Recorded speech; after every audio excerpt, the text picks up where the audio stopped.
Welcome to the Metaphysical Manifesting Podcast with intuitive lightworker, national speaker, metaphysical teacher, and best-selling author Lisa Kessler. What is it you want to manifest? Are you looking to increase your income, change careers? Maybe you want to manifest a new home or a new car. Are you ready to bring love into your life? You have come to the right place. Hello, everyone. Thanks so much for tuning in today. I'm so glad you're here. You are in for a treat because today we have Bex Tarot with us to talk about, we're going to get really metaphysical on the Metaphysical Manifesting Podcast today. We're going to talk about tarot and how it can help support you on your manifesting journey. And Bex and I met on Instagram when Practical Tarot first came out. And so anyway, I asked her, we connected again recently, and I asked her to come on, and I was so excited. She said yes. So anyway, I'll tell you a little bit about her. Bex has a podcast that is fantastic called Confessions of a Tarot Reader. And I had so much fun being a guest talking about Practical Tarot. And so anyway, I'm so excited that she came on my podcast.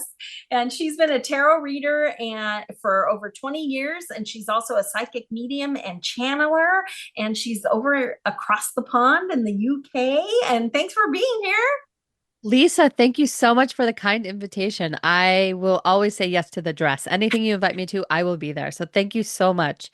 And yes, you did come on the podcast. I was so happy that you said yes to a stranger on the internet and you were willing to come on. But I love the deck. I love the concept. I said, I have to talk to this creator. I'm so interested.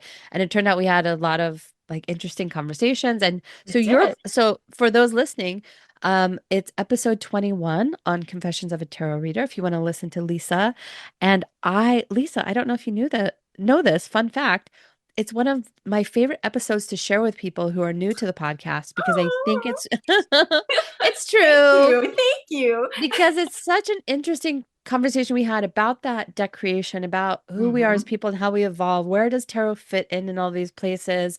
And also you inspired me so much around just, what is possible? Why not me? Why not me doing the things that I want to do and love? So just such a gratitude to you. Thank you, Lisa.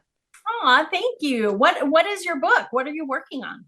Okay, well, we're going to help you manifest it. Sure. Let's send some energy out. Well, I'm writing a book about women during the gold rush, and specifically a group of women and their I'm just going to call them divination practices during that time because yes, so it's kind of like practical magic meets Deadwood if I have to come up with some kind of strap line. But I think it's such an interesting time in history.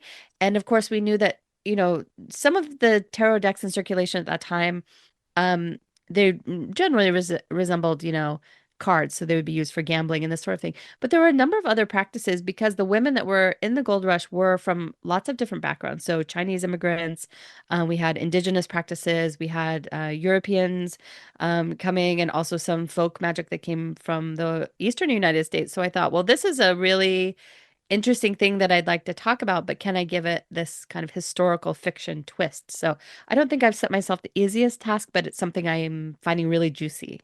Oh, that's so cool.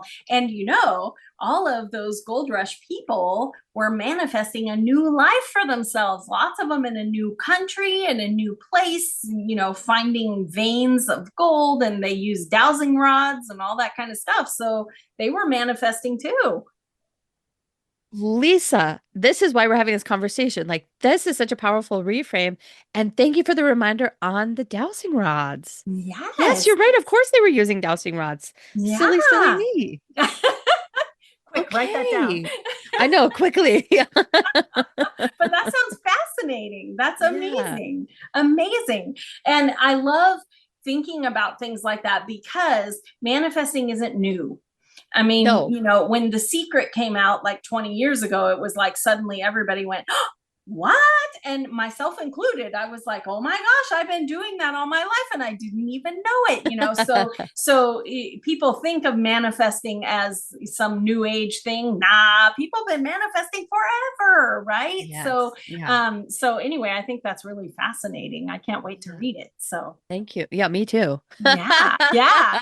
So It's hard keep to doing the imagine when work. you're suffering through all of these, drafts and outlines and things. I shouldn't say Right. suffering, but it is a little bit of suffering. Yeah. And probably a lot of research too. It is. Yeah. Yes, yes.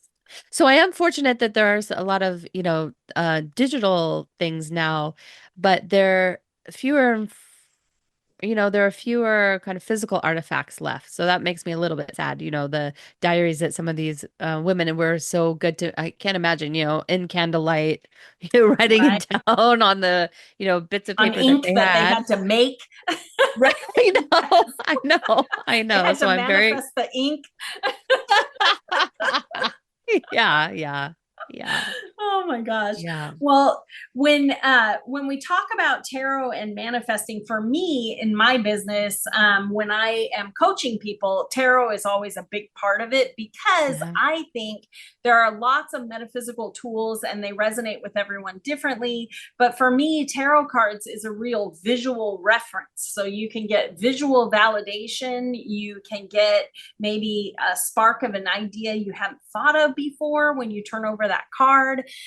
So in my practice, we use it a lot to help people, figure that out. How do you use tarot when you're manifesting?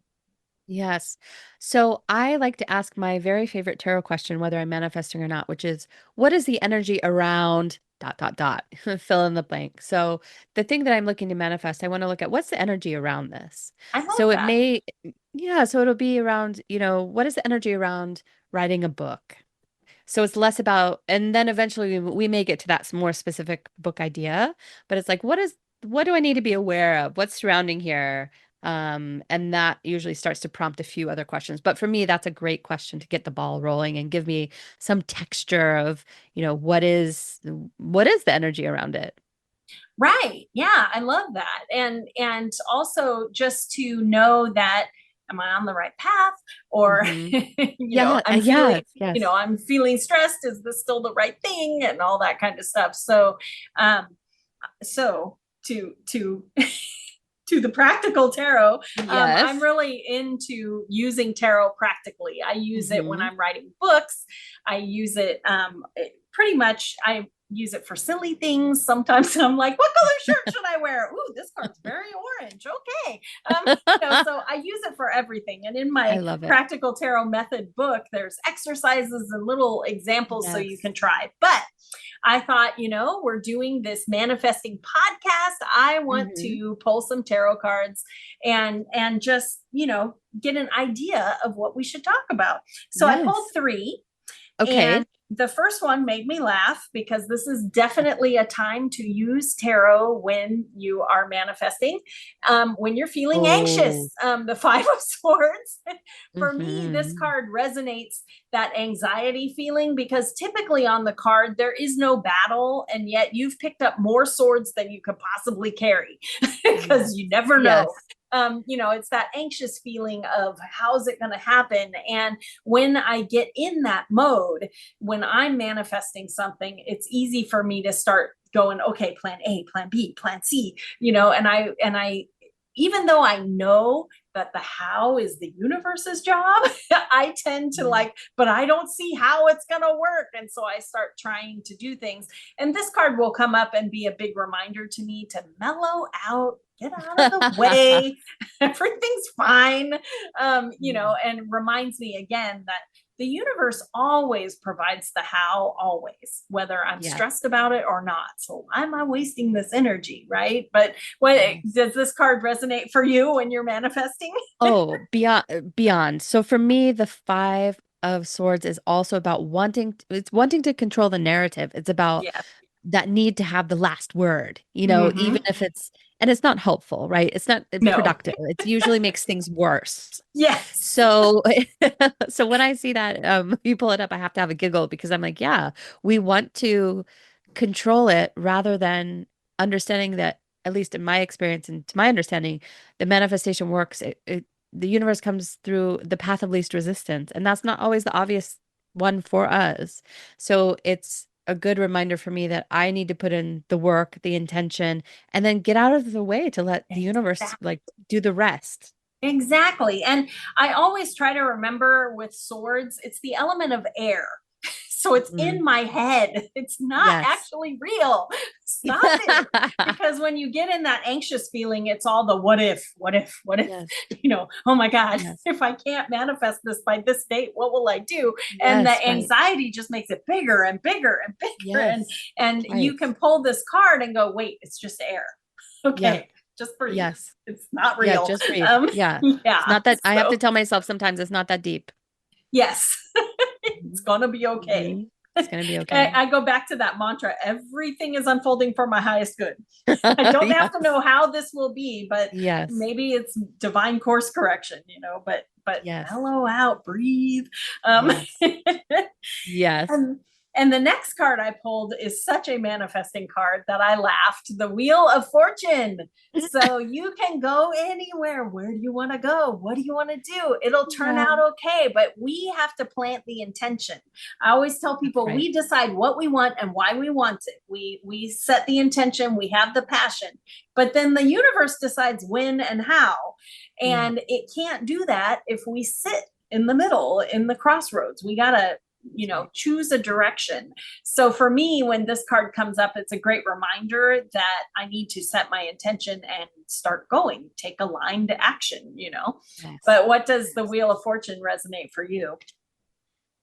Well, it's very on the nose. Let's be honest. I mean, Yes, this is it the is a good classic manifesting signature. card. I'm always happy to see it. It's a good reminder of the momentum of things and Yes. either harnessing the energy and the momentum of it or getting it going. It's a cycle and moving forward, and it's all about that energy and that movement. And I want to say it's also like not giving up, like keep going, keep going, keep going. And it's also a reminder that sometimes there's a time and a season for things. So if it's not this time, it may be next time. So don't give up. It's really a card of like keep going, keep going, keep going. Yes. And I love that idea of the circle because so many things in our lives are cycles. Yes. So, sometimes it can be that you're stuck in a cycle. Let's choose a different Yeah. direction, right? Yes. Something like that Yes. too. Yeah, for sure. But for me, it's also it's usually a kick up the bum as well. Like, okay, like then let's go. You want this? Then it's go time. It's go time. Right. Well, and if you think about manifesting and the law of attraction, it's like attracts like. And if your energy is that you're just going to sit there in the middle of the circle and wait for something Yeah. to happen, that's what you're going to get. Nothing's going to Yes. happen. When you feel stuck, sometimes it's because you haven't set an intention to go. And maybe it's Yes. because you're scared or you're tired or whatever, but Mhm. the universe is just matching our energy. So if our energy is, that's what Yeah. that's all the things that you're not going Yeah. to win the lottery on. No, yeah, true. True. Yeah. Yeah. Okay, the final card really made me laugh because it's very manifesting. The Hanged Man. I feel like this card is when something gets in your way that you weren't expecting when you're manifesting, because the Hanged Man is, I mean, it's like being forced to see something from another perspective and understanding that when you do that, you usually figure out it was for your own good. It was for your highest Mhm. good, but you have to see Yes. it from a different angle, right? Or maybe an opportunity from a different vantage point. What's the Yes. Hanged Man for you, manifesting wise? Well, for me, it's not just. For me, it's it's allowing, it's a bit Mhm. of surrender, it's a bit of do how much is struggling against it, helping. It's Right. not. Spoiler alert, it's not. So it's a good reminder to me that, that person is suspended and, kicking and fighting against it doesn't improve the situation. So it's, that allowing. Um, and actually, as you are an expert, a domain a domain expert in manifestation, I'm going to be greedy and ask you a question, which is, Okay. in that hangman position, it's often the times where I will have felt that I've received signs and synchronicities that the manifestation is getting closer. So warmer, warmer, right? Like that Right. child's game, warmer, warmer, colder, colder. It's getting warmer and I'm feeling it. It's getting closer. I'm doing my things, the aligned action. And then somehow it's not there or it doesn't The worst. happen. Yes. So what does that mean when is the universe playing tricks on me? What are those sign and synchronicities if it it's difficult for me to reconcile. Am I making sense? Yes, no, that totally makes sense. And I lived that doing practical tarot on Kickstarter, because the first Kickstarter, I did it in October, which is spooky season, tarot season. They were doing on Kickstarter, they were doing some kind of tarot promotion. So they had the tarot Kickstarter projects on the front page, all that kind of stuff. They immediately made me a project we love, and things are chugging along. And right at the end, it was gonna end in like 24 hours, and I was like $1,000 short, and I was Oof. distressed because I Yeah. felt like, the universe put me in touch with this amazing artist who gets me. Everything was telling me and then I got the thing from Kickstarter that's going to be tarot month. I'm like, it seemed like I was following all the signs. How can this be happening, universe? And so I went through all the emotions, and my author friends who do Kickstarters, I was getting a lot of advice that, Lisa, you are too close. Just put it on a credit card, finish it, and get the money and make your deck. And so I did ponder that, but I also, maybe it was the anger, but I just felt like this should have happened without me gaming the system. I shouldn't have to push this hard. And so I sucked it up and I let it end, and all the money went poof, because Kickstarter is all or nothing. So I got nothing. And I sat with it, and I felt embarrassed. I pushed really hard. I have lots of books out. I have a good readership. It just didn't happen. And while I was in the depths of that, I do channeled automatic writing. And so I pulled out my journal and I'm like, okay, angels, why didn't this happen? And Archangel Jeremiah came through and blew my mind, because what he said was, oh, dear one, you already have your deck. And I was like, what? What? He's like, the only reason you want it is because you already have it. He said, all times are now. You're living a linear timeline. He said, but the only reason that you want anything is because you already have it. Right. And I was just like, whoa, what? And I had to sit with that for a couple of days. And while I was sitting with it, my husband, who's a Virgo, and I'm a Leo, and I have all these big dreams and things are great and I'm going for it, but math is not my thing. And so anyway, my Virgo husband is picking through what's left of my Kickstarter on there, and he's looking at it and he's doing math, and he goes, unless this had really overfunded, you don't have any money in here for shipping. And I was like, what? Yes, I do. And I pull out all my stuff. And I had only included shipping for the decks to come to me from China. There was no shipping to regular people. And I had my Kickstarter set up that it included shipping.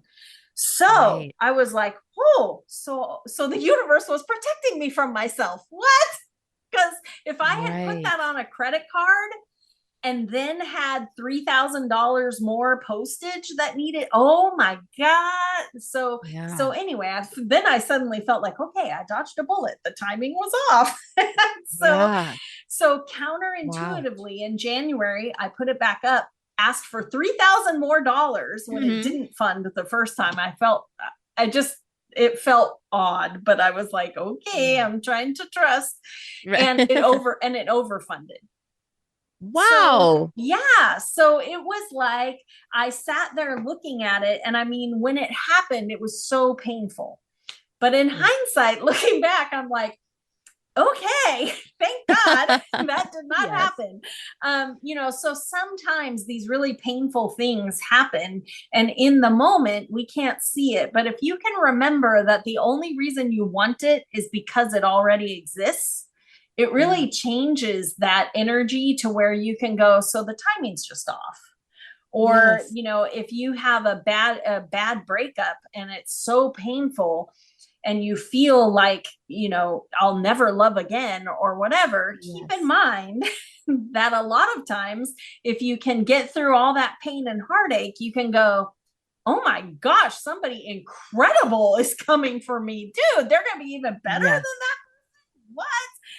And you can Yes. really reframe it, because that idea that all times are now and that you already have it, it changes everything for your manifesting. Because I mean, wow.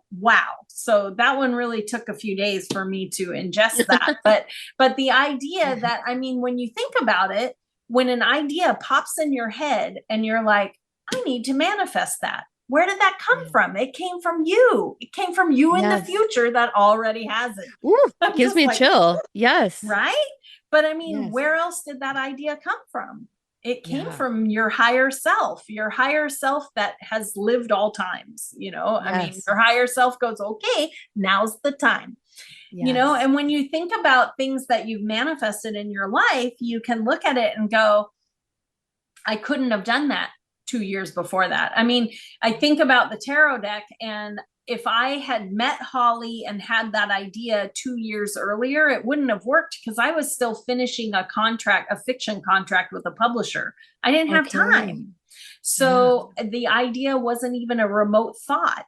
That is a Yeah. weird thing too, is that I look back in my channel journals and things, and I'm like, this is so bizarre, because 3 years ago, I didn't even know I was going to make a tarot deck. What? I mean, Yes. it's so Yes. bizarre. And then you Yes. see something in your life and you're like, I didn't even see that coming. It's because your future you, it wasn't time yet, Yes. you Yeah. know? So Exactly. wild. Told Very everybody wild. we were going to get extra woo on this episode, but there you go. Good. Here we are. Knee deep. Knee We're deep. there. Oh my gosh. Well, it's spooky time, and so Yeah. I have lots of Halloween decks. My practical tarot deck is going to take a break during October, Sure. because I pull out all my Halloween decks. I have so many Hmm. favorites, and so I wanted to share a couple. And if you have some to share, Oh, I do. okay. I love the Jack-o'-lantern tarot. If you like Rider Waite, these are very, very traditional, but they are also very Halloweeny. I love the artwork. Very Right? cool. It's Yeah. beautiful. Yeah. Really So cool. so anyway, on the like like the fool, he is a jack-o'-lantern. Um but the artwork is gorgeous, and it just gives you that fall feeling on all of the cards. And they do change the names of, or they don't change the names, but the symbols, like for wands, it's always spinal columns. Mhm. But but but they're You know. very Halloweeny. So I love Yeah. love that deck. Yes. And then I also, my favorite Halloween deck is the Halloween Tarot. And this one So is the cute. mini one in a tin. It's so cute. I got it in Savannah. But this deck is very whimsical, and the little black cat is actually your familiar. So he's on every single card. Sometimes you have to look harder for him, but he's on every card.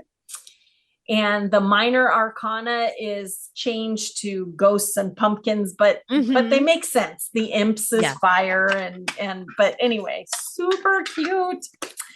I love it. Do you have some you want to share? Oh, yeah, of course. Thank you for showing me yours. I'll show you mine. Yes. So the Woo.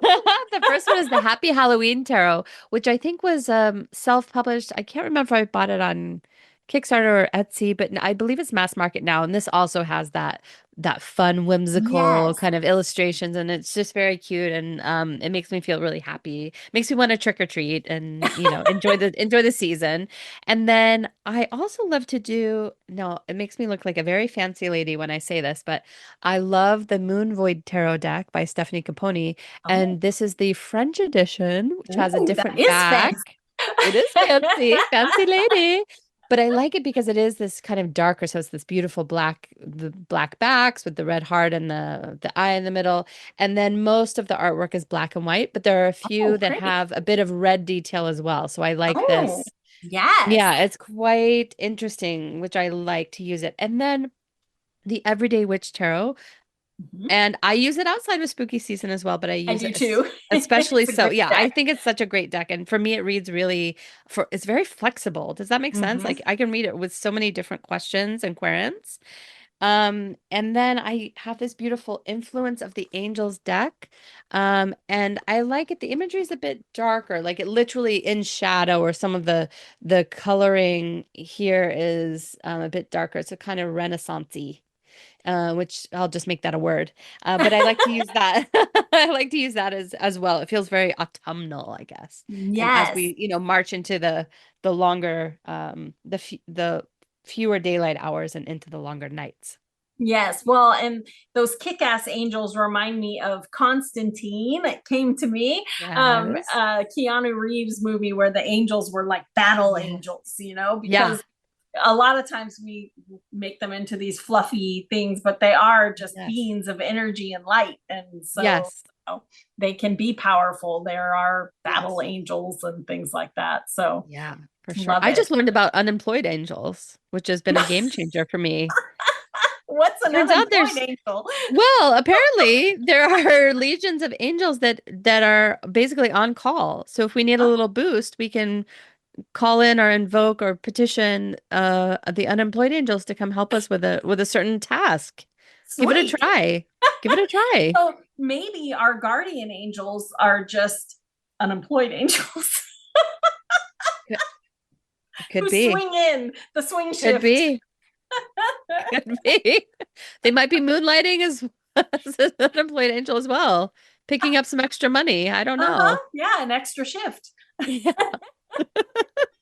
Oh, I forgot to share too the cute ghost tarot. Highly Oh my recommend this gosh. deck. It is so adorable, and it's very Rider Waite, but all with cute, amazing ghosts. Oh The my little gosh, I sad love three it. of swords Add to ghost. cart. Add to cart. Yes. They're just, oh, they're so adorable. Look at the little nostalgic Six of Cups ghost.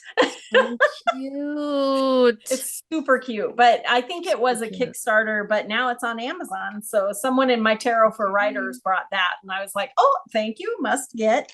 Yeah. So anyway, Lisa, that's I'm how gonna have I to sign find up for most. your Tarot for Writers class. Oh yeah, I do it once a year. So next year Okay. it'll come back up again. But it Mhm. is such a fun class. We have so much fun. We use tarot cards for plotting, for character development, for backstory, for I'm stuck. I So love anyway, it. it's super fun class. Yeah. And speaking of, do you have classes or events or things coming up that people can take part in? Yes, I would love to invite those listening to two events that I run. So they're both once a month. And the first is a series, I just call them seasonal workshops. So the last one I just did was with my esoteric partner in crime, Lucy, who's a crystal healer and a reader in her own right. But we did one for the equinox, and it's a combination of guided meditation, some reflective practice, and then we do some woo-woo witchiness. So we were doing some knot magic, so making intentions for the season. We were doing a bit some releasing spells, using leaves and found objects of the season. And then we do have some card draws. The next one will be for spooky season. So we're doing like an intro to scrying and a bit Oh, of fun. yeah, a little bit of candle magic. So if you'd like to sign up, you can do so via Eventbrite, or if you can find me over on Instagram, which is Bex, BEX _tarot, TAROT, I can give you all the details.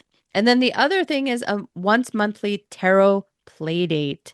And so this is an invitation to grab your deck, come along. It's for all levels, whether you've just bought a tarot deck yesterday or you've been reading for 20 years, you come along and there are some combination of um exercises, and then we do mini practices and breakout rooms, and then we come back and discuss. It's not about getting it right. It's just looking at tarot in new ways and coming together and being in that supportive, friendly community. Because, being a tarot reader or having a tarot practice can be quite a solitary experience. It's nice to know that there's some place that you can come with people who kind of get it Right. and make it a friendly thing. And I also want, sometimes we just take the tarot too seriously, as powerful as it is, which it is.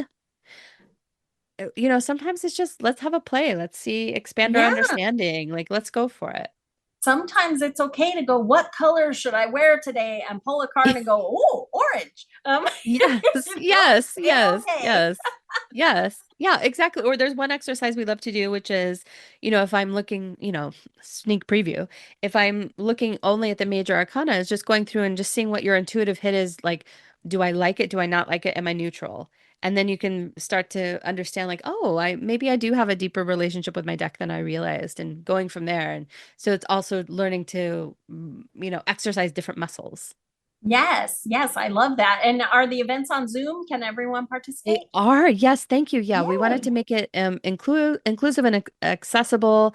So everything is on Zoom. I do live in England, so the time zone is BST or GMT, but just as a guideline, it's typically 5 hours ahead of Eastern Standard Time or 8 hours ahead of Pacific Standard Time.